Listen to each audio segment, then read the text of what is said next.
Bueno, pues buenas noches, mucho gusto a los que ya están por aquí. Estamos muy contentos de volver a encontrarnos con ustedes en este live de qué es lo terapéutico de la terapia. Y también, bueno, contentos de empezar a formar lo que será la cuarta generación de Casa Gestal Mérida y que esperemos que haya mucha gente que quiera entrar a esta formación y decirles que la experiencia que hemos tenido con las tres generaciones que están ha sido realmente buena.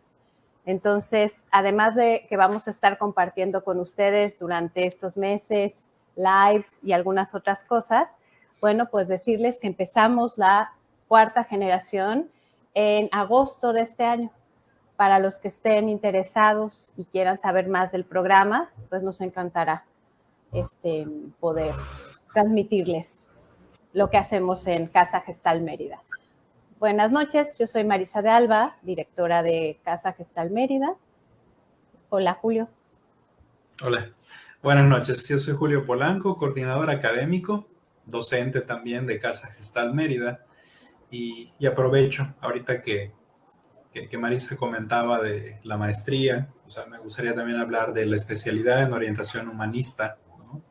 Son dos de los principales programas que tenemos. Y digo principales porque ya muy pronto, en unos días, va a estar empezando a circular la publicidad del primer diplomado, bueno, no primero, para algunas personas ya segundo diplomado que hemos ofrecido en Casa Gestalt y que va a ser una sorpresa, ¿no? Un tema muy interesante con un ponente igual de primer nivel, ¿no? Que tenemos el honor de que va a estar compartiendo las clases, ¿no? Y esta formación con nosotros.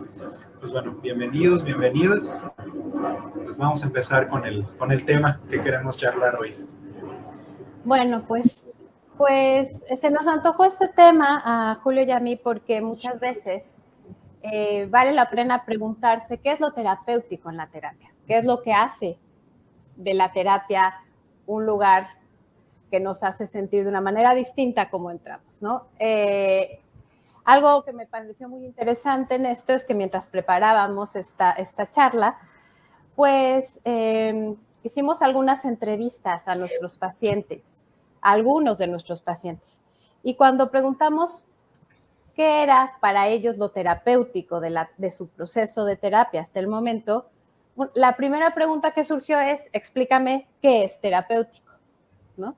Y esto me llamó la atención porque claro, damos por hecho que sabemos qué es lo terapéutico y creo que vale la pena, Julio, y a todos los que están con nosotros hoy, pues hacer más claro qué es lo terapéutico, ¿no? Terapia viene del griego, que es déjenme decir, terapeia, ajá. Y en un inicio viene mucho más de la filosofía. Para la filosofía, la terapia es el arte de cuidar, de servir, de atender, de estar con y para el otro en lo que está haciendo y cómo está en el mundo. Entonces se define como un acompañamiento cuidadoso. Este es el origen de la palabra terapéutico. Lo interesante es que después, cuando la psicología se separa de la psicología, la psicología se separa de la filosofía porque estaba teniendo que ser parte de un modelo positivista médico para poder tener como una aceptación. Entonces, esta manera de ver la terapia se cambia a un modelo médico y se empieza a entender la terapia desde la medicina como la difusión de las pautas y del suministro de remedios para tratar problemas de salud. Tiene un enfoque curativo y rehabilitador.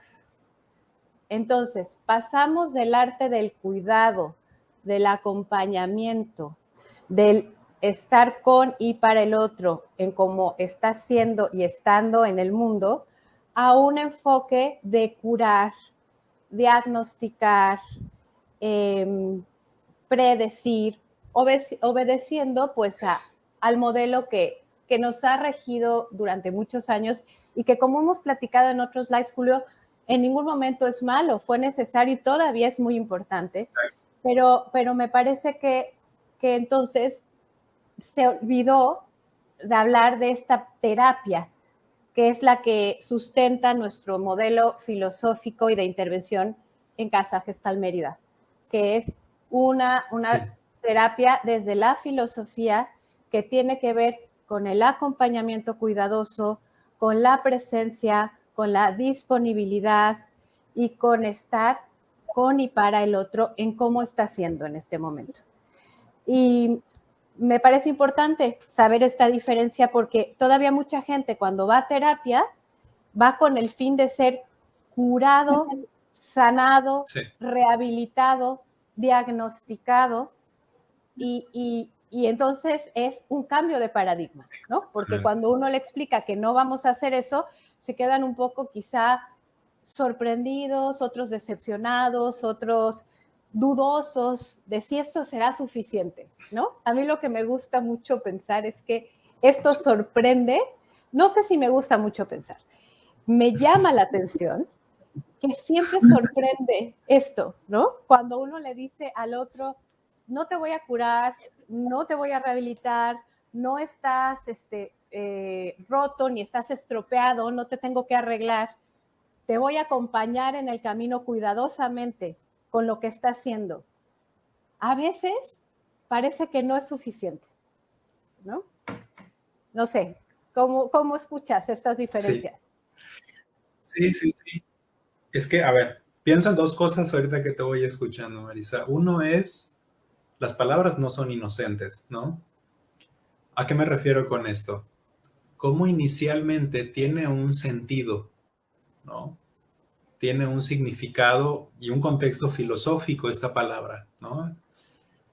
Pero cuando históricamente empieza a haber esta separación de la que hablas y la psicología se adhiere como una rama de la medicina, esa misma palabra tiene otra connotación, pero bueno, hasta ahí podemos decir, bueno, es un asunto semántico, ¿no? O es un asunto meramente como de terminología, y no, o sea, en realidad no lo es. Se traduce en muchísimas otras cosas, en cómo concebimos el rol del psicólogo, del terapeuta, en cómo concebimos el lugar que tiene el paciente o consultante. Incluso ahorita digo paciente y corrijo consultante, ¿no? Como hasta el lenguaje que utilizamos para referirnos a estos roles vienen impregnados del modelo médico, ¿no? Pero no solamente define los roles, define también el cómo concebimos el sufrimiento humano, define también que este sufrimiento, visto desde esta otra línea, ¿no? Desde este otro paradigma, es una enfermedad, al igual que una enfermedad biológica, ¿no? Y que por lo tanto nuestra aproximación, nuestra manera de ofrecer el apoyo va a ser desde esta postura de la curación. Por eso digo, las palabras no son inocentes, ¿no? No solo son palabras, sino que traen todo un paradigma detrás, ¿no? Traen toda una cosmovisión y se traduce en hechos, ¿no? En formas de estar, en formas de acompañar. Ese es uno. Y dos, me llama mucho la atención y coincido contigo cuando dices que pareciera que sorprende. Y que les sorprenda a los pacientes, digo, no me sorprende, me parece que es de lo más natural cuando estamos como acostumbrados a una cultura, ¿no? Que nos dice que hay un experto que es el que sabe algo que tú no sabes, pero que si vas, él te va a dar esto que él sabe y tú no, y te va a servir. O sea, es decir, es esperable. A mí lo que me llama la atención es que sorprende a muchos psicólogos y a muchos terapeutas en formación, ¿no? El decir, ¿esto es suficiente? O sea, muchas veces me ha tocado asesorar o supervisar psicólogos en formación, terapeutas en formación, y de repente la pregunta obligada es, pero es que todavía no estoy haciendo nada, ¿no? O llevamos X número de sesiones y mi paciente me dice que se siente muy bien, que le ha servido mucho el proceso y siento que no he hecho nada. Cuando les pregunto, bueno, ¿a qué te refieres con no haber hecho nada? Bueno, pues es que no le he dado una técnica en particular o no le he dado como, ya sabes, la estrategia. Entonces, no entiendo por qué me dice que le está sirviendo, ¿no? Y esa es la parte que a mí me llama la atención, cómo ahí se sorprenden, como justo esto, como si este acompañar cuidadoso del que hablas no fuera lo suficientemente potente o, o útil o terapéutico, pues, ¿no? Sí, y pensaba yo en el tema de la vinculación, del No, generar tú te el me vínculo. congelas. ¿Ya me descongelé? Sí, sí, ya te escucho. Sí, quizá una falla en mi internet. Pensaba Sí, en esto que dices y esto que sí, que es sorprendente. No es tan sorprendente que los clientes o consultantes se asombren. Lo que es más sorprendente es que los uh-huh. psicólogos en formación o egresados tampoco se Sí, sorprendan, porque yo creo que reta una postura que queramos o no, ha sido de una formación, y me voy a atrever a decir narcisista, en donde nos hacen sí, sentir a los psicólogos otra vez como poseedores de la verdad. Y no nos gusta esta sí, idea de ser solo acompañantes, ¿no? Como si fuera peyorativo, como si no fuera suficiente, cuando a mí me parece que el tema de la vinculación, el crear un vínculo en la terapia es esencial, ¿no? Y que se ha comprobado una y otra vez que lo que hace una transformación es la relación que se genera en la terapia a través del vínculo. Y que este exacto. vínculo es construido con una delicadeza, con una paciencia y con una, como diría Paco Fernández en su libro, con un amor, ¿no? Con un amor Sí, hacia el otro, ¿no? Pero parece que estos términos de amor, de paciencia, de cuidado, igual lo mencionaba Paco Fernández, de crear una experiencia sentida, sensible, un instante bello, son como, eso es para los poetas, para los artistas, ¿no? Y no es para hacer lo que los que estamos formándonos en psicología nos han preparado, ¿no? sí, Y creo que esto es algo que habría que hablar y hablar y seguir conversando acerca de esto, ¿no? Porque tampoco me gustaría pensar que lo que yo digo es la verdad, es, sí. es una verdad que me gusta creer, pero creo que el asunto peligroso en casi todas las cosas es pensar que lo que decimos es la verdad, ¿no? Sí, sí, definitivo. O sea, creo que lo importante, y ahorita que mencionas esto, es aclarar que este es un paradigma, ¿no? Que nos permite acercarnos a este proceso que le llamamos terapia, ¿ok? Uh-huh. Que hay otros paradigmas, pero que como esta especie como de atributo, ¿no? Que si esto es científico, entonces luego es más válido, ¿no? O más significativo. Pareciera que es como una narrativa que dota de verdad a algunos discursos, ¿no? Pero hace como menos válidos a otros, Uh-huh. cuando simplemente son diferentes formas de acercarse a la experiencia del paciente, Uh-huh. diferentes formas de comprender el proceso que le llamamos terapia y diferentes formas de acompañarlo. Entonces, sí, o Uh-huh. sea, me gusta cómo lo planteas. No es un desacreditar esos otros saberes. De No. hecho, creo que es importante conocerlos, ¿no? Y estar como muy alertas, muy atentos a que no se vuelva como este discurso de mi saber es superior a los otros, ¿no? Uh-huh. Eventualmente hay personas que me han preguntado, oye, pero ¿y esta otra postura? Pues sí, o sea, desde ese paradigma es una forma de aproximarse, muy Uh-huh. válida, ¿no? Pero bueno, yo tengo mis lentes, no estoy diciendo que los tuyos Claro. no están bien, ¿no? Pero hay unos que a mí me acomodan y que me han servido. O sea, sé que hay otras graduaciones, pues, ¿no? Otras maneras de aproximarse. Y también creo en esto que dices, Julio, que por eso es importante conocer de otros paradigmas. Sí, Y pensar que quizá en la vida un paradigma nos va a funcionar y nos va a hacer sentido un tiempo y que quizá después nos deje de hacer sentido, ¿no? Sí. Pero creo que no podemos pensar que solo conociendo una cosa, pues podemos saber de ella y podemos defenderla siempre. Creo que justo la amplitud, la posibilidad, el estar abierto a conocer otras maneras, pues es como, yo diría que es como un deber que tenemos, ¿no? Como sí. Porque para poder elegir algo, habremos tenido que descartar otras cosas, porque en ese momento nos hace sentido, ¿no? Exacto. Sí. Y definitivamente creo que si dentro de nuestro propio quehacer no podemos mantenernos abiertos a la diversidad, al diálogo, ¿no? A otras maneras de comprender el mundo, creo que sería un tanto irónico, ¿no? Que justo podamos asumir este rol y escuchar tantas formas de comprender el mundo como la que los pacientes traen, ¿no? Claro. Pues creo que es un ejercicio como en diferentes niveles.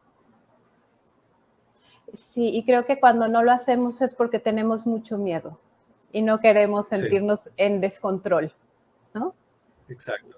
Y creo que también así llegan nuestros clientes, ¿no? Sí, con posibilidades más cerradas para no perder el control, ¿no? Sí. Y bueno, pues ya que hablamos un poco de esto, de lo que es terapéutico y no, queremos compartirles lo que encontramos de estas entrevistas que hicimos brevemente, porque de ahí vamos a ir también tejiendo esta charla del día de hoy. Cuando les preguntamos a algunos pacientes qué había sido lo terapéutico para ellos, les voy a decir que dijeron: el espacio catártico, tener un espacio único y especial, alguien que me escuche y esté ahí para mí, el espacio de confianza donde los prejuicios no juegan y la libertad de expresarme como quiero y siento sin juicios, sin fingir. Saber que no estoy solo o sola durante esa hora de terapia ni en otros momentos. Construir una relación distinta, íntima. Tener una aceptación que apoya y abraza y me permite compartir lo inconfesable. La paciencia, la comprensión, cuando mi terapeuta se muestra como un ser humano y puede darme sus puntos de vista. Eso ha sido maravilloso. Sentirme mirada de verdad y valiosa, una mirada que consuela y reafirma. Sabernos en desacuerdo, con diferencias, con no coincidencias, y que esto, en lugar de hacernos perder, nos hace ganar, porque se fortalece y afianza la relación, ya que se siente la libertad para no ser perfectas y seguir queriéndonos. Sentir que me conoces y que también puedo cambiar sin que me des por hecho.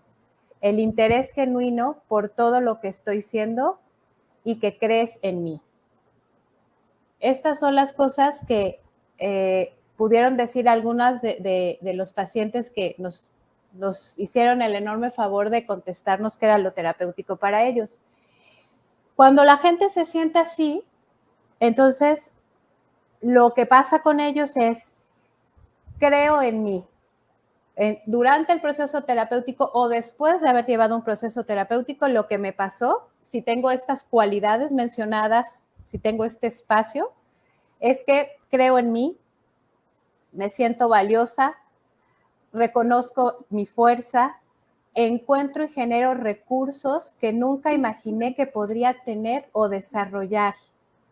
Establezco límites para mí y para mi entorno. Encuentro que puedo tocar lo más vulnerable de mi persona con amor y seguridad, lo que me permite sanar mi experiencia, renacer con apertura y disponibilidad para disfrutar el encuentro con los otros y sintiendo pertenencia en este mundo que habito. Me permite confiar en mis recursos y observar, compartir mis cambios. Me ha permitido atreverme, intentar, sentirme mejor, más valiosa, tomar riesgos, reflexionar y cuestionar, transformarme, romper con patrones y creencias, poner límites, ser mi prioridad, mostrarme que hay un contexto que también me impacta y me construye. Esto fue las consecuencias de lo que para ellos, o sea, los resultados de lo terapéutico en la terapia. Uh-huh. Y me pareció un ejercicio muy lindo de hacer, ¿no? Porque pienso, ¿quién más que los clientes saben lo que les ha servido? ¿No? Yo podría decir lo que yo pienso, pero como dice Yalom, ¿qué es lo que el otro ha sentido? ¿Qué es lo que realmente le ayuda? ¿No? Entonces me parece que es un ejercicio que nos da mucha luz, ¿no? Sí, y es interesante, ¿no? Porque si respondemos desde lo que dicen pues, los libros, nuestra teoría, digo, a final de cuentas, por ahí escuchaba alguna vez una frase que dice, ninguna teoría ha curado a nadie, ¿no? Pero es curioso porque cuando escucho esto, ¿no? Estos testimonios, justo me hace pensar en qué es lo terapéutico. Y pensaba ahorita, Marisa, como en el contraste que ofrece el espacio terapéutico. O sea, si en el espacio terapéutico encuentro todo esto, me hace pensar que hay otros espacios donde esto no lo he vivido así, Por ¿no? supuesto, sí. Entonces, justo la idea que me trae es como la idea de cuántas cosas se han tenido que silenciar allá afuera, o cuántas experiencias se han tenido que callar, que ocultar, ¿no? O cuántas experiencias han sido como generadoras de vergüenza, ¿no? De culpa, de angustia, por tenerlas que callar, ¿no? Pero cómo el espacio terapéutico puede ofrecer la posibilidad de empezar a poner en voz alta esto, ¿no?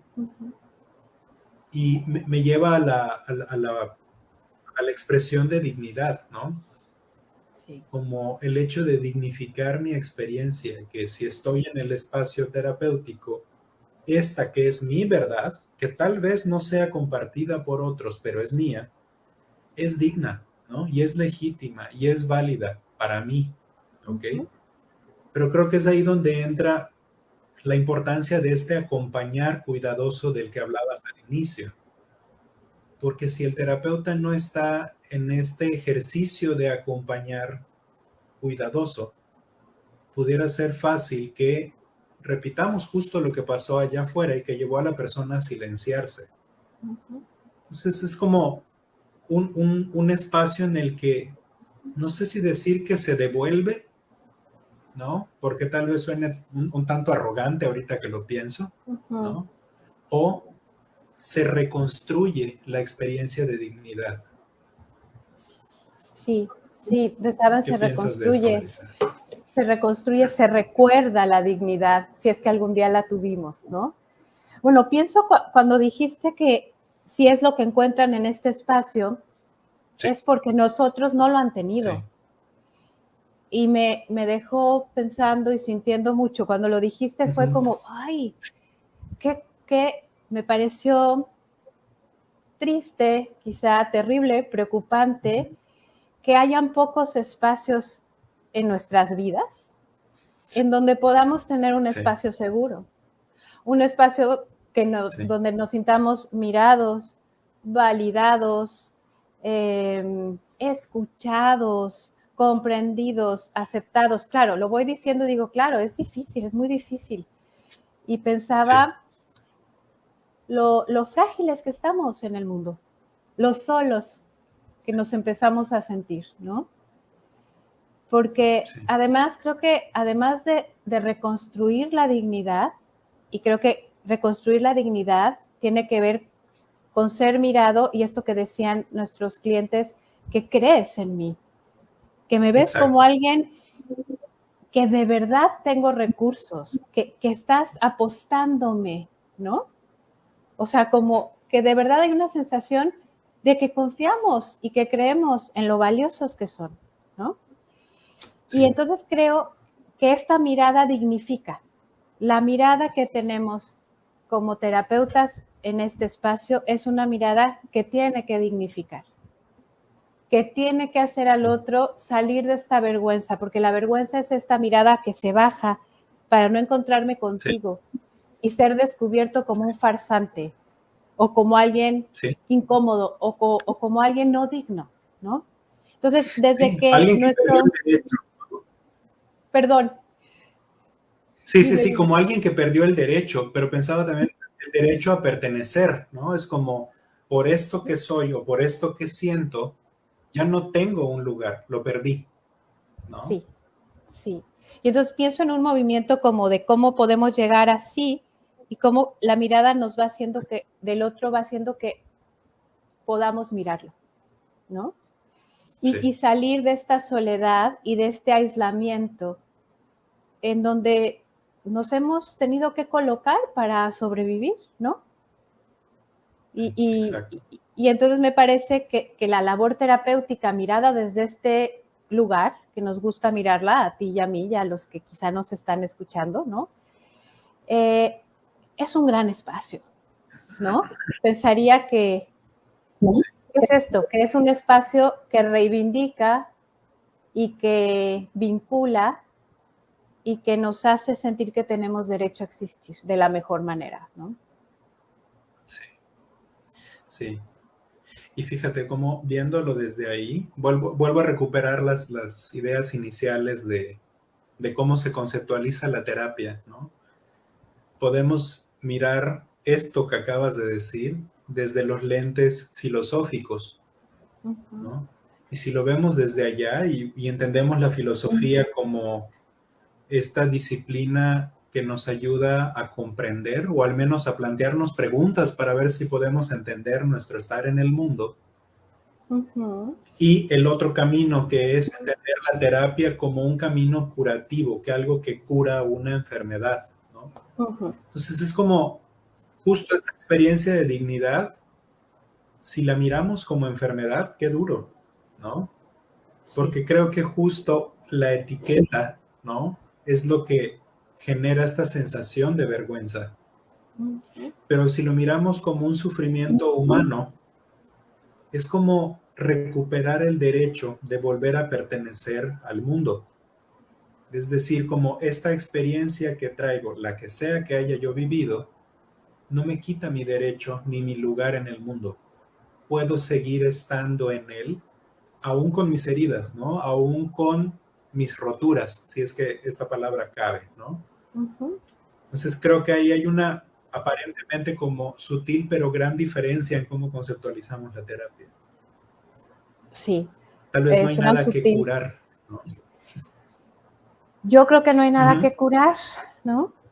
En el término médico, no sé si haya otra acepción del término, ¿no? Sí, me quedo reflexionando en esto, sí, desde esta mirada, ¿no? Lo importante que es estar y crear este espacio. Juntos, ¿no? Porque algo que me conmueve mucho de la gente que va conmigo es que me dice gracias, ¿no?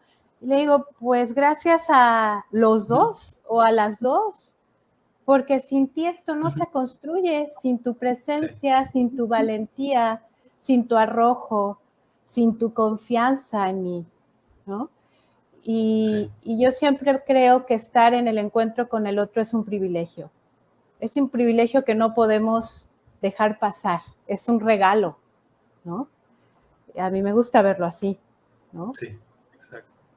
Y creo que si desde ahí lo miramos, desde esta sensación que le causas al otro de que es un regalo, se empieza a dignificar, ¿no? No alguien que entra roto y que va a ser curado, sino alguien que es recibido, como dice Levinas, como un huésped al que se le ha estado esperando, ¿no?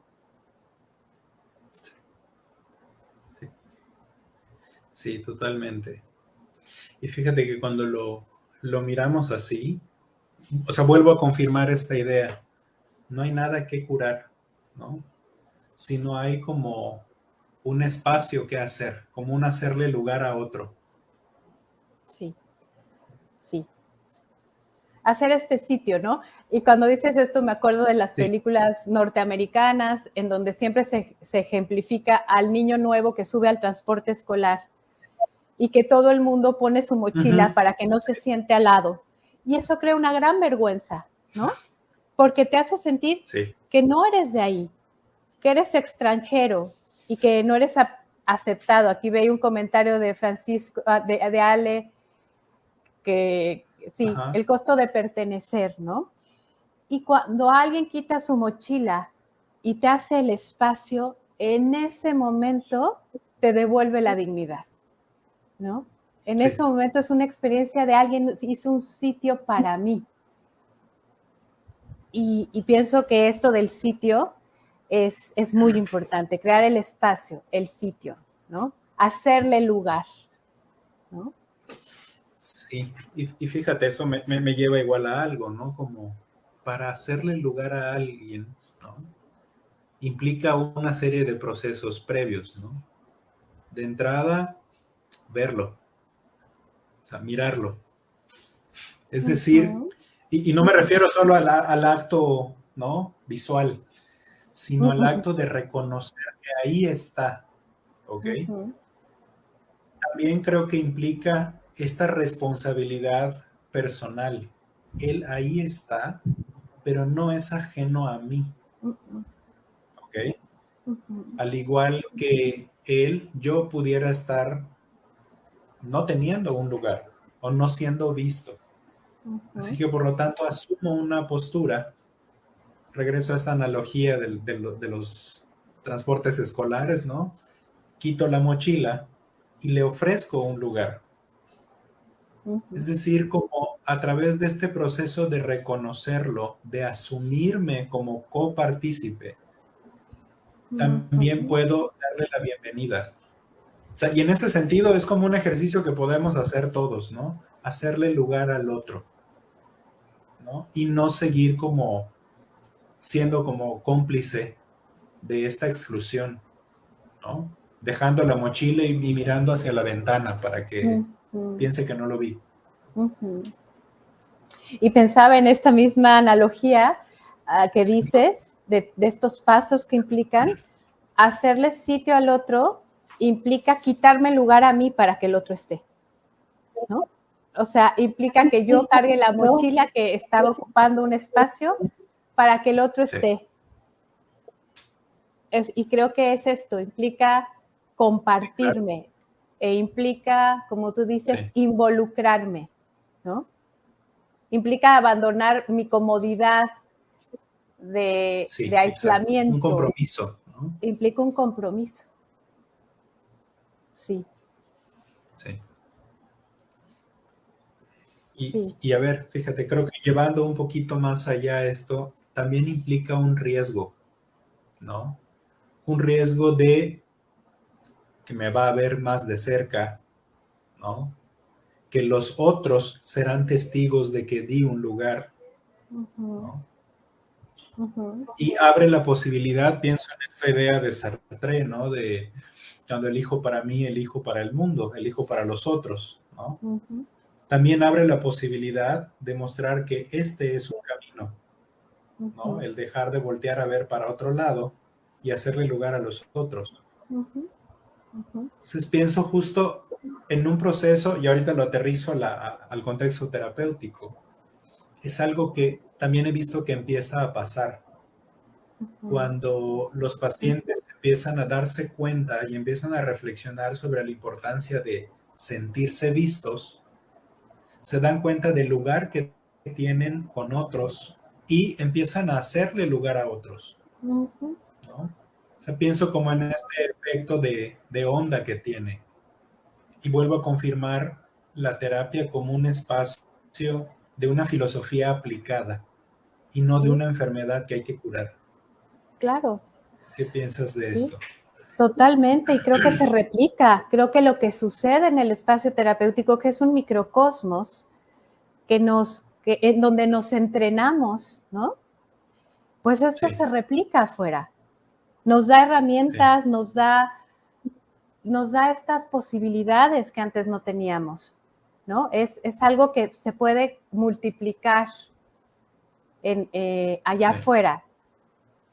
Y sí, me parece que esto es muy importante, que también en la terapia se modela, se aprende, se experimenta, se siente, ¿no? Se vive, y es solo a través de lo que se vive y se siente en la terapia que se produce una transformación. No es una cuestión de palabras, es una cuestión de experiencia sentida, ¿no? Sí, exacto. De esta experiencia estética que produce belleza en el encuentro, porque cuando yo me encuentro contigo y siento, entonces ya me estoy transformando. Y eso lo puedo hacer afuera, ¿no? Sí, porque exacto. estoy aprendiendo una forma distinta de relacionarme. Entonces, no quiero sonar como Walt Disney, ¿verdad? Pero ¿podemos crear un mundo mejor? Yo creo que sí. Soy ferviente, ingenua de que se puede, ¿no? De que se puede si confiamos en la fuerza del encuentro, del espacio, del vínculo, de la belleza, de la cercanía, de la experiencia. Creo que eso sucede, ¿no? Sí. Y fíjate, y eso me lleva nuevamente a mirar los roles de los que te hablaba hace rato. Creo que desde un punto de vista de entender la terapia como este acompañar cuidadoso o como una filosofía aplicada, el paciente claro que se arriesga porque confía inicialmente en ti, ¿no? Aunque solo tenga una referencia o aunque no sepa nada de ti. Pero cómo esta postura también invita a que el terapeuta se implique, ¿no? A que también se muestre. Al igual que el niño que quita la mochila y deja que lo vean más de cerca, desde esta perspectiva, el terapeuta también corre ese riesgo, ¿no? El riesgo de mostrarse. Y fíjate, pienso como en este otro paradigma donde el terapeuta tiene un estatus, ¿no? Una posición de autoridad, de saber, ¿no? O sea, implica también quitarse esto, ¿no? Como es esta imagen que de alguna manera nos pone como inaccesibles o, entre comillas, a salvo. Es decir, pudiera parecer que solo el paciente es confrontado con estos dilemas de la relación o del encuentro, pero también el terapeuta es confrontado. Y yo creo que es así, que si no eres confrontado y no eres vulnerable y no te dejas tocar, pues será otro tipo de intervención, será otro tipo, Sí, claro, ¿no? claro. Pero creo que desde mi experiencia lo que transforma y lo que dignifica es estar de a de veras en el encuentro con otro, Sí. que está ahí, mostrándose también como alguien humano, falible, dudoso, y eso sí, acompañante del camino del otro, ¿no? Porque lo que sí creo que un terapeuta tiene que ofrecer siempre es que estás para el otro y por el otro, ¿no? Creo que en eso difiere de una relación distinta a la terapéutica. Sí, ¿no? exacto. Sí. Entonces, que nos podemos perder juntos, pero mi intención siempre va a ser velar por ti, ir para ti, ¿no? Sí. Y creo que eso hace la diferencia. Sí, o sea, ahora sí que como entre una relación terapéutica y una no terapéutica, es como el que todo lo que ocurre, incluido lo que me ocurre como terapeuta, está puesto al servicio de la ampliación de la conciencia del paciente, que sea un recurso que le sirve y que se pueda llevar, ¿no? Sí. Y pensaba, perdón, Julio. Sí, adelante, dime, ahorita te voy a Pensaba compartir. que es un trabajo tan sutil, ¿no? Con lo que decías al principio, tan sutil y tan poderoso, que no sé si te ha pasado, o quizá a los que nos escuchan les ha pasado, los que ya tengan trabajo terapéutico, que a veces, o muchas veces, cuando los clientes van a cerrar o durante algún momento de la terapia dicen, es que no sé bien qué has hecho, todavía no se miran en la relación o qué hemos hecho, pero esto me ha ayudado mucho o estoy de otra manera en el mundo y no sé qué hemos hecho. Y yo tampoco tengo claridad cuando me lo dicen en cómo describir específicamente, hemos hecho esto y esto y esto, pero hay algo que está, ¿no? Que va más allá de las palabras, va más con la experiencia y con lo que se construye que con lo que se puede describir, ¿no? Diría Paco Fernández que es más poesía que prosa, ¿no? Exacto. Sí. Sí, más como con algo que se puede ir como... Sí, me gustó mucho esta expresión de lo sutil, porque sí, o sea, pudiéramos mirar miles de investigaciones y las hay, ¿eh? O sea, las hay que sustentan estos procesos de los que estamos hablando a nivel de relación. Las hay también las que dicen que pues X o Y técnica es efectiva. O sea, hay un mundo de investigación, pero me parece que a veces lo terapéutico no lo podemos ubicar como una captura de pantalla, ¿no? Como, aquí hubo un acto terapéutico, ¿no? Sino que lo terapéutico a veces es justo en la atmósfera que se construye, no sé si llamarle el fondo que se construye, ¿no? El proceso y no el evento. Entonces, ahorita me pongo a pensar tal vez lo difícil para responder a la pregunta ¿qué hemos hecho o qué es lo terapéutico? Digo, por un lado, podemos ir a los libros y encontraremos muchas respuestas, ¿no? Pero desde la experiencia poderlo responder, tal vez sea difícil incluso ponerlo en palabras, ¿no?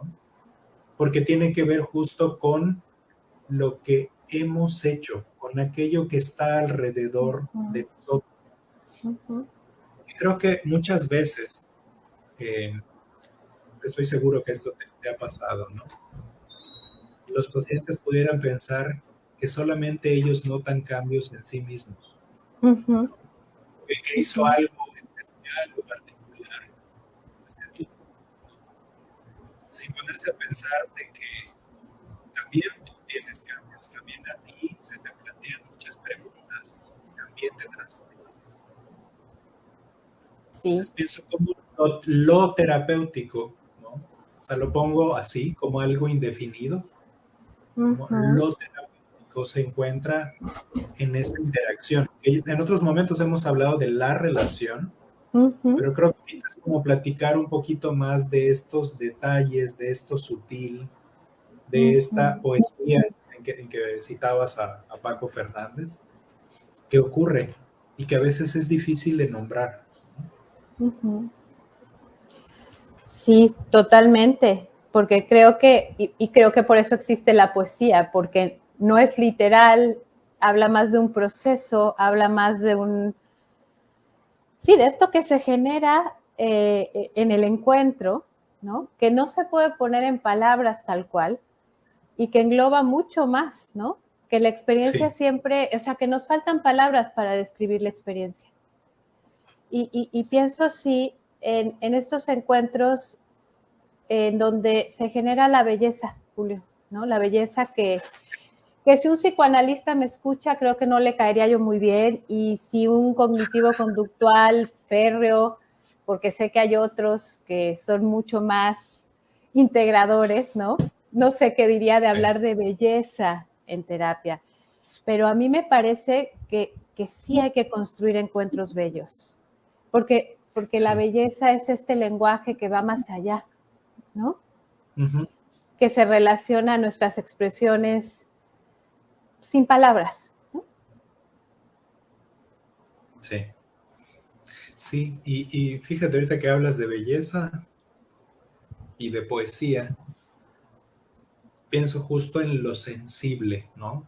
O sea, esto que dices es como, no implica como una forma en particular o como recitar una poesía, no va por allá, sino como un proceso sensible. Y retomo esta idea, o sea, ¿por qué te digo esto? Porque retomo esta palabra de terapia y a veces como esta aclaración de psicoterapia. Y como de repente, ¿no? Como de repente se tiene la idea de que si hablamos de psicoterapia, entonces lo que se cura es la psique. Y cuando hablamos de poesía, cuando hablamos de belleza, cuando hablamos de lo sensible, no estamos hablando de curar una psique, o sea, como esta dimensión específica, sino que estamos hablando de una experiencia compartida, ¿no? Donde nos transformamos en muchos niveles, no solo a nivel cognitivo.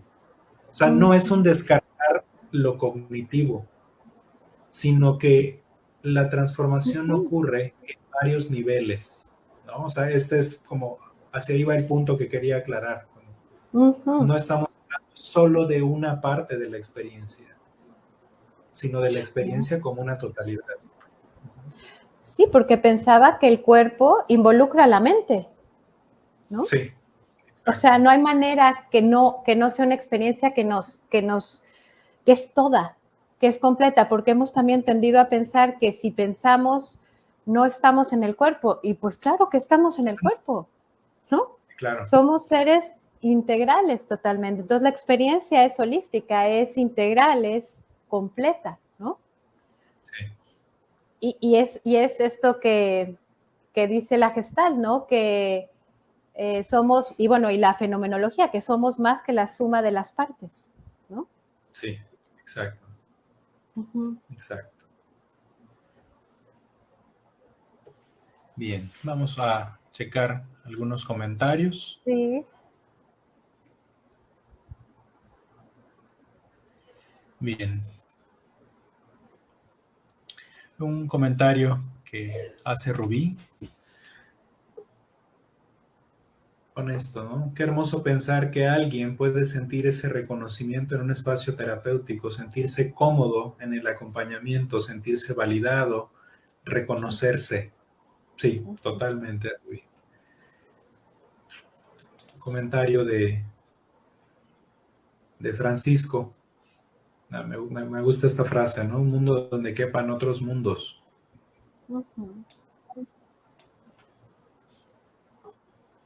Bien, si hay comentarios. Un poquito arriba, David dice, sí. ¿Será que asumirnos desde un paradigma provee cierta sensación de certidumbre? Sí.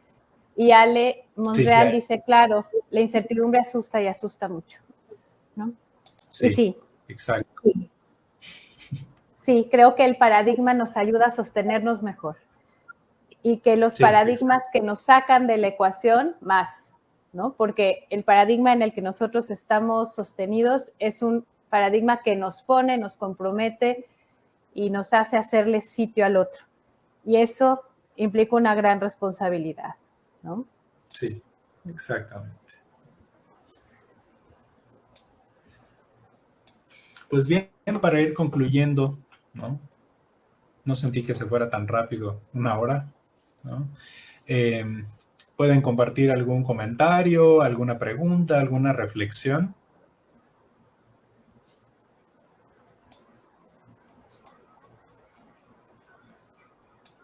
Bien.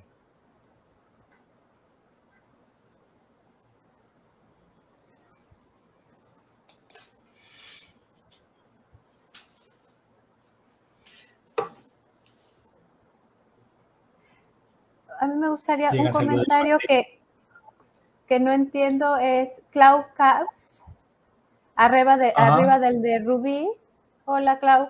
Dice, y cuando no acepta el lugar, aunque por dentro quisiera tomarlo, pero siente que ya no puede flexibilizarse, ya no puede volver a ser sí mismo. No me quedó tan claro. ¿A ti te queda claro? Sí. No, creo que pudiera hacer referencia a cuando hablábamos de esta analogía de hacer el lugar al otro, ¿no? Y ponías quitar la mochila. Ya.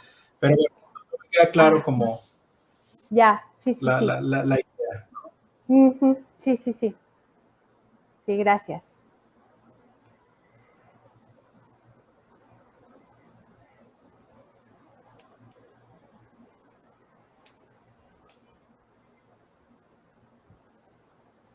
Ujú. Ah, ok. Sí, justo esto que aquí hace la aclaración Claudia. Gracias, Claudia. Creo que bueno que estás por aquí para que nos ayudes a aclararlo. Ella pone, hola, sí, estoy pensando en el chico de Estados Unidos que se suicidó, ¿no? Que solo ha de haber estado, sí, sin duda, ¿no? Sí, sí, yo creo que el mal de nuestros tiempos, la ansiedad, la depresión, es porque hay un aislamiento muy fuerte, ¿no? Y entonces los que nos dedicamos a esto, los que no se dedican a esto, los que se quieren dedicar a esto, creo que desde los que no se dedican directamente a esto, desde nuestros lugares podemos hacer el cambio.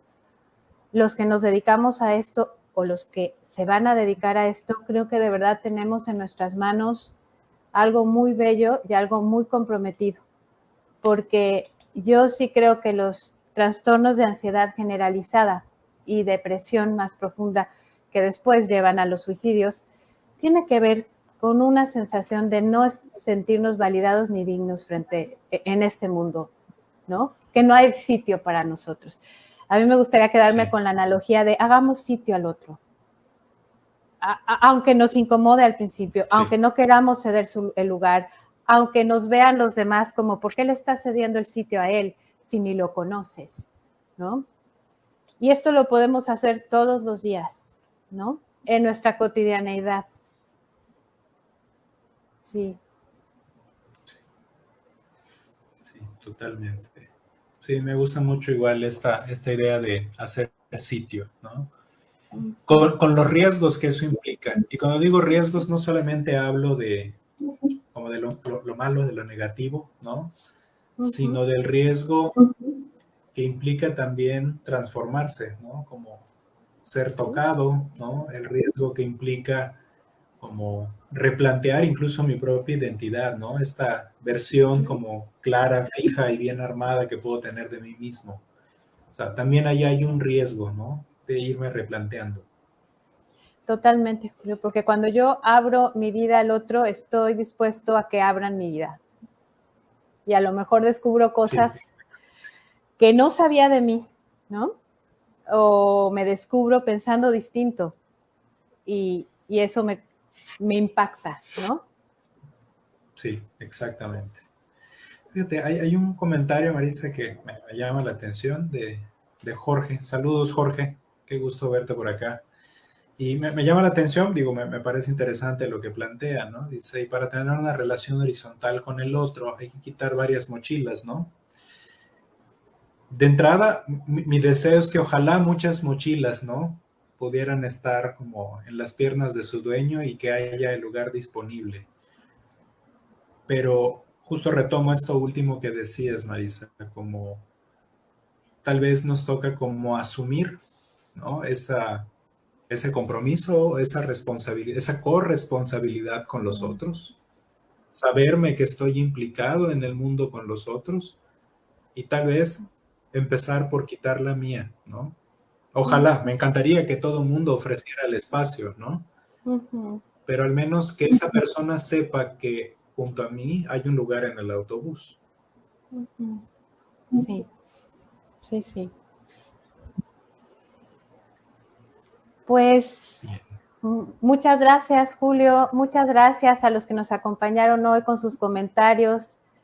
Eso también a mí me emociona mucho leer sus comentarios. Me emociona mucho saberme contigo, Julio. Me emociona mucho sabernos con los demás, ¿no? Justamente Ujú. hablábamos antes de entrar a esta charla, Julio y yo, de que tenemos un coro en Ujú. la vida que nos acompaña, que es nuestra música de fondo y que nos lo llevamos, ¿no? Gracias a todos por ser nuestro coro hoy y porque a través de sus mensajes y de saber que nos miran, pues también nos dignifican hoy y nos dan un sitio. Muchas Sí, gracias por su presencia y esperamos verlos pronto en nuestro siguiente live. Gracias y mucho gusto a todos. Buenas sí, noches. muchas gracias. Buenas noches y pues bueno, quedamos también disponibles, ¿no? En esta invitación a formar parte de la cuarta generación de la maestría. Eh, pueden ponerse en contacto con nosotros a través de las redes sociales y les hacemos llegar con mucho gusto la información para pues entrar a este mundo, ¿no? A este mundo de aprendizaje, de crecimiento y que abre la posibilidad de hacerle lugar a otros, ¿no? Entonces, pues muchas gracias y buenas estamos noches. en contacto. Buenas noches. Hasta luego. Bye.